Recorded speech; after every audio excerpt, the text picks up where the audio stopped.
Welcome back to the Virtual Reality Reconstructionist. If you've been with us for a while, thank you for listening.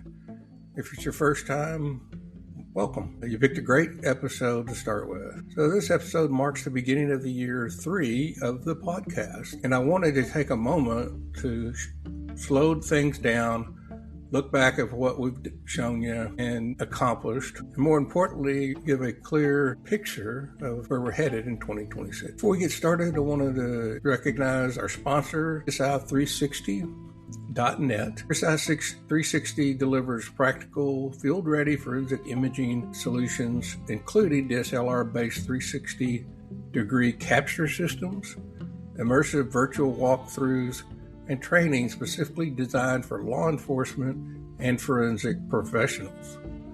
Their focus on accuracy, accessibility, and training-first implementation aligns closely with the mission of this podcast. When I launched this Virtual Reality Reconstructionist, the goal is never to chase trends or buzzwords.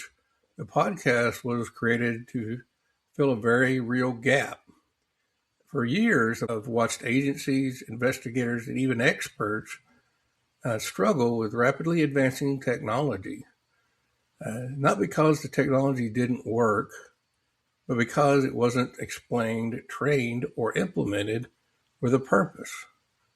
We are seeing incredible tools, 3D scanners, photogrammetry, virtual reality, augmented reality, but not enough conversations about why they matter, how they should be used responsibly, and how to defend them in reports, depositions, and court. This show exists to translate technology into professional practice, to bridge the gap between innovation and defensibility, and to keep the focus where it belongs, on documentation, clarity, and truth. So looking back over the past 3 years, it's been an incredible journey. I'm proud of what the podcast has become.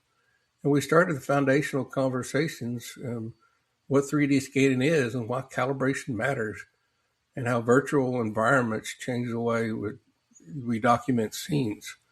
But over time, those conversations evolved into deeper conversations and discussions about laser scanners, photogrammetry, VR and AR training platforms, AI and machine learning integration, courtroom visualizations, and real-world public safety applications, including active shooter response and training. We've had an opportunity to hear the professionals who aren't just selling us technology, but actually using it, teaching it, and defending it in high-stakes environments. What I value most is that the podcast has grown into a professional resource, not entertainment for entertainment's sake, but a place where investigators can learn, trainers refine their approach, and decision makers gain clarity before investing in technology. If this podcast has helped you ask questions, better answer them, make better decisions, and define your work more confidently, it's done exactly what we have designed it to do. So as we move into 2026, I wanted to share some professional updates with you. I've been taking on a role as a regional director of a CSI 360 product line and training. And this wasn't a decision made lightly. CSI 360 aligns with what I've emphasized throughout this podcast. Practical deployment, accuracy that holds up to scrutiny, and training that prepares people for the real world conditions, not just a demo. CSI 360's approach to forensic mapping focuses on scalability, defendable documentation, and particularly through DSLR-based 360 workflow, it allows agencies to capture scenes effectively while maintaining evidentiary integrity. In 2026, you'll have more applied conversations about how agencies actually implement 360 documentations, how training impacts outcomes, and how immersive visual evidence supports investigations, reconstructionist, and courtroom presentations. This podcast remains educational and objective, but it will also reflect real-world experience and responsibility. When technology works, we'll say it.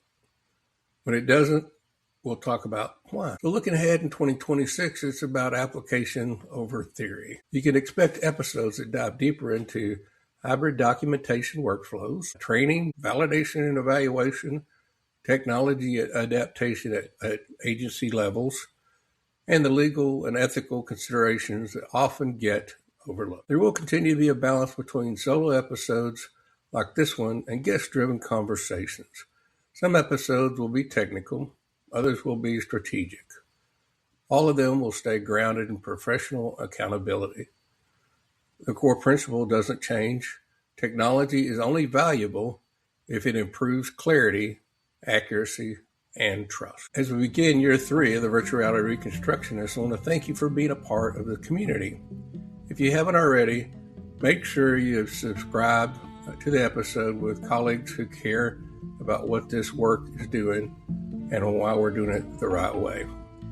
If you're exploring new documentation methods, training platforms, or forensic imaging tools in 2026, I encourage you to stay engaged with the conversations ahead. We're just getting started.